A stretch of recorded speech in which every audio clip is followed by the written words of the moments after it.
Un paysage figé dans la neige. Une capitale de moins de 20 000 habitants, à proximité du cercle polaire, et l'impression d'être au bout du monde. Mais le Groenland, convoité par les États-Unis, est désormais au cœur de toutes les attentions. Dans le port de pêche de la capitale groenlandaise, l'issue d'une éventuelle intervention américaine ne fait guère de doute. Bien sûr que nous sommes inquiets. Nous n'avons quasiment pas d'armes, pas de soldats. J'espère que la France viendrait nous aider. Les Américains n'auraient même pas besoin d'envoyer des militaires. Nous avons 2 navires, mais leur canon est en panne.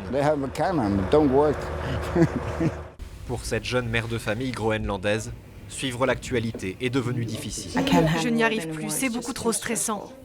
Cela fait 1 an que le président américain fait pression sur son pays. Au début, ça nous faisait sourire, on pensait qu'il passerait à autre chose. Mais en fait, c'est comme si nous étions un objet, une marchandise qu'il peut échanger, acheter ou annexer. Je pensais que l'époque où on pouvait s'emparer comme ça du pays des autres était révolue. Pourquoi Donald Trump s'intéresse-t-il autant à cette île de 57 000 habitants seulement? J'aimerais conclure un accord à l'amiable, mais si ce n'est pas possible, nous utiliserons la manière forte. Le Groenland possède un sol riche en terres rares inexploitées. Mais surtout, ce territoire autonome du Danemark occupe une position stratégique. À mesure que la banquise recule, la Chine, la Russie et les États-Unis s'y livrent une compétition d'influence en Arctique. Les États-Unis possèdent déjà une base militaire au nord du Groenland. Quant aux forces danoises, elles ne compteraient que quelques centaines de militaires sur place. À défaut de moyens militaires, à Nuuk, la résistance prend d'autres formes. David Rogiltz est créateur de mode. Dans sa boutique, il transforme à présent les vêtements en manifestes. Un slogan simple, le Groenland n'est pas à vendre. Nous avons des t-shirts noirs, blancs et des sweats à capuche.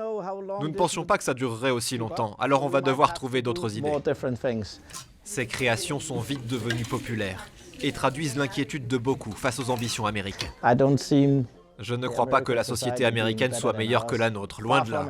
Je n'aime pas leur système. Si vous êtes pauvre, vous n'avez aucune aide et vous devez tout payer à l'hôpital. Pour gagner l'opinion, l'Amérique pourrait sortir le carnet de chèques. Washington réfléchirait à proposer une somme de 10 à 100 000 $ par citoyen groenlandais. Où est mon chèque? L'argent peut acheter beaucoup de choses, mais pas nous. Le renseignement danois soupçonne aussi des opérations d'influence américaine pour tenter de bâtir un mouvement séparatiste au Groenland, en instrumentalisant la défiance à l'égard du Danemark. Pas de quoi lancer les Groenlandais dans les bras de Washington, selon ce député indépendantiste qui milite plutôt pour un pacte de libre association.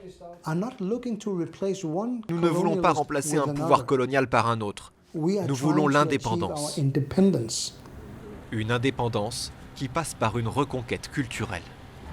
Dans cet atelier, les femmes travaillent les intestins et la peau de phoque, une tradition inuite pour en faire des costumes traditionnels. C'est pour ma fille. Hors de question pour elle de s'imaginer sous influence américaine. Je m'inquiète pour notre langue, notre culture. Ils ne vivent pas comme nous, nos cultures sont tellement différentes. On essaye simplement de se remettre de la colonisation. Et tout ce qu'on veut, c'est être groenlandais. Les Groenlandais disent avoir toujours admiré les États-Unis, des alliés perçus comme des gardiens de la démocratie. Aujourd'hui, la confiance se fissure.